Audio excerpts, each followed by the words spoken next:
Hey everyone, it is Thanksgiving today, and this is a video about giving thanks for the connections we share. And it's about why we do the things we do. So, it's hard to start, so many thoughts. Well, I'll take you back to where I started the thought for making this video. I was in the supermarket, my usual haunting spot, and I saw my great uncle. My great uncle is a very, very, very special man.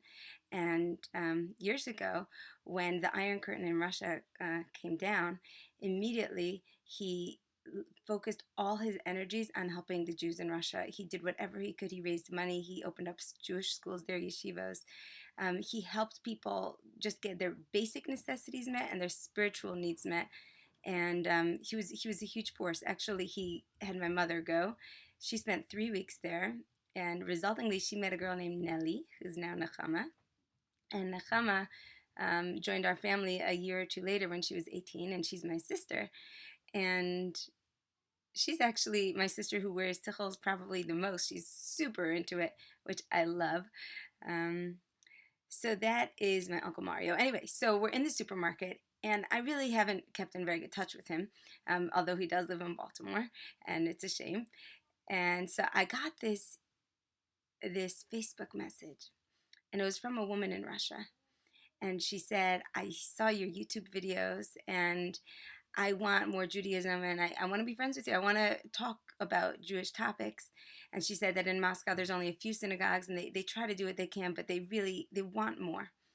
So I was really excited at this connection. So I showed it to my uncle.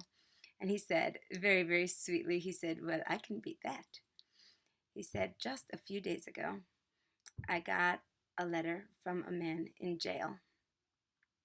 And this guy had grown up an Orthodox Jew. And after high school, he dropped out of Judaism and he turned to a life of crime. And he had gotten in trouble many times with the law, but this time was his worst. He stole the crown of a Sefer Torah in order to buy drugs and landed up in jail. Really a really low place to be, stealing a crown from a Sefer Torah. So at some point during his incarceration, they moved him to another facility. And in that facility, the books that the guy before him had were left there. And one of the books was my great uncle's book. So he wrote to him telling him, I read your book and it reignited my Jewish spark, and I'm now starting to keep Shabbos and, get back to my roots because of it. And my great uncle, he's quite an older man. Don't tell him, but I'm sure he's over 70. And here's this book that he wrote. All the proceeds from his book go to charity. From his books, which are remarkable, they go to charity to help these Russian organizations.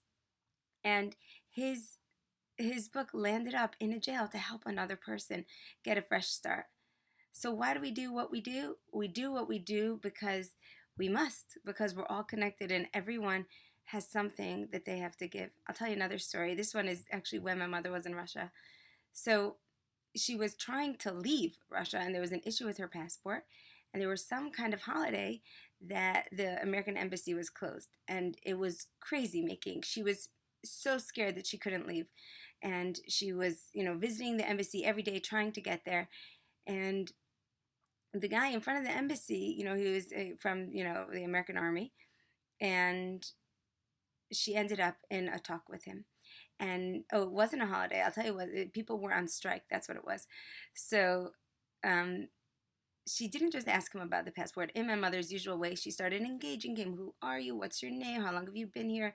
What's it like for you? All this. And he said, I'll tell you the truth. If you make it back home, please call my mother because she must be worried sick. We used to speak every day, and now for 2 weeks she hasn't heard from me because of this strike. It was a very long time ago. I can't remember exactly how, but they weren't able to call out.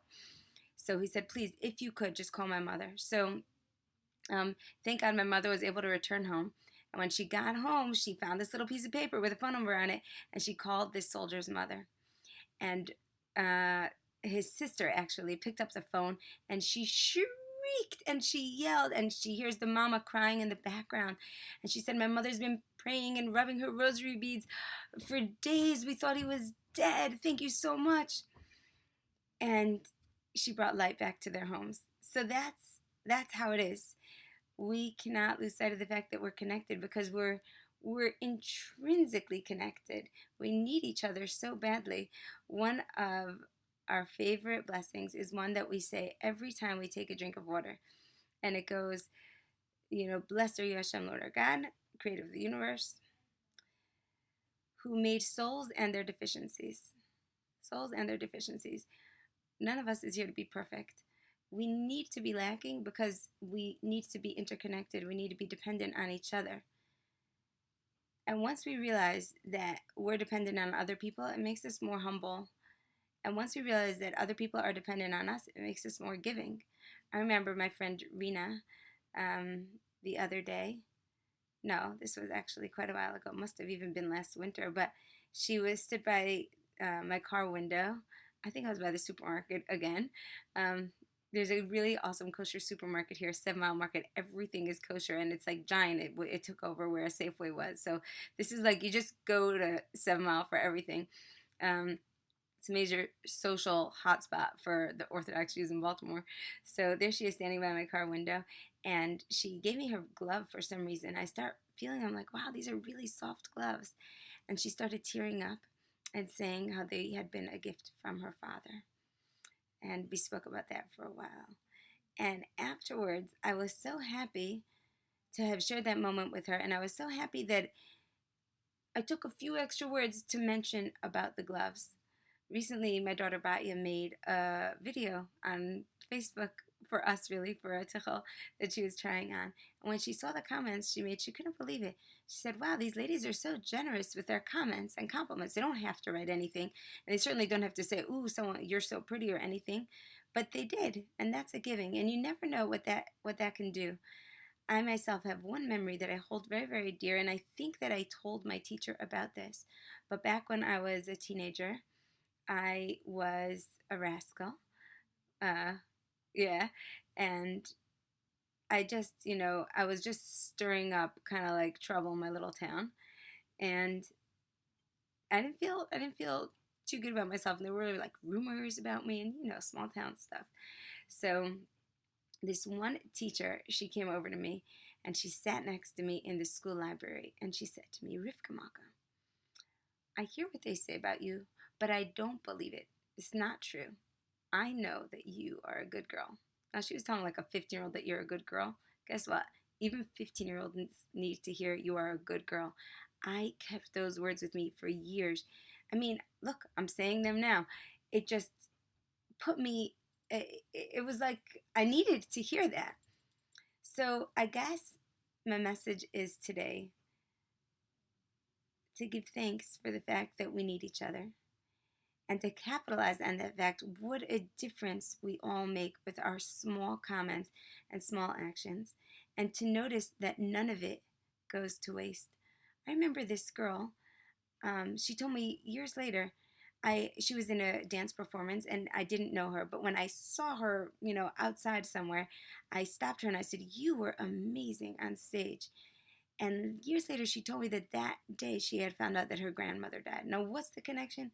I don't know what's the connection, but something inside of her needed a little bit of comfort, and she got it. So we have this ability to be sending out messages of love and comfort wherever we go, even in just casual conversation. I hate to say it, but even in an email. Now, I'm going to give you a little shortcut that I just learned. It's a wonderful shortcut. There's nothing like the sound of someone's voice, and an email doesn't quite cut it. And ideally, we would visit people. Less ideally, we would pick up the phone. But if we're not up to that just a second, or just you're at work or something, my son just showed me a beautiful little button that's called a voice note. And you can give a message with your voice, really from your heart. It takes a minute, letting someone know that you're thankful for what they've done for you, or for who they are in your life, or why you need them to be in your life. And just like one little button, it's a voice note. Maybe some of you are laughing because I sent like 5 voice notes in the last a couple of hours now that I discovered this new little button. I'm a little late on the technology stuff. Send it. You don't even know where it will land. I bet there's someone out there who doesn't even know that you like them, or who doesn't even know that you like something about them. It's so easy. Just send a little button. Hey, Stephanie, I want you to know I'm thinking of you. I'm gonna send this particular note out to, oh gosh, I want to send it to everyone, but today I'm gonna send it out to my brother Ace, if he ever watches this video, to say thank you for inspiring me and for being the most open-hearted brother. And Ace, he's so great. I want to say that even though I don't keep in great touch, and sometimes I see you more on Facebook than on the phone or in person, you touch me every day, and I love you. All right, that was my voice note from my brother Ace, and maybe you have a brother who's waiting to hear from you today. All right, guys, happy Thanksgiving.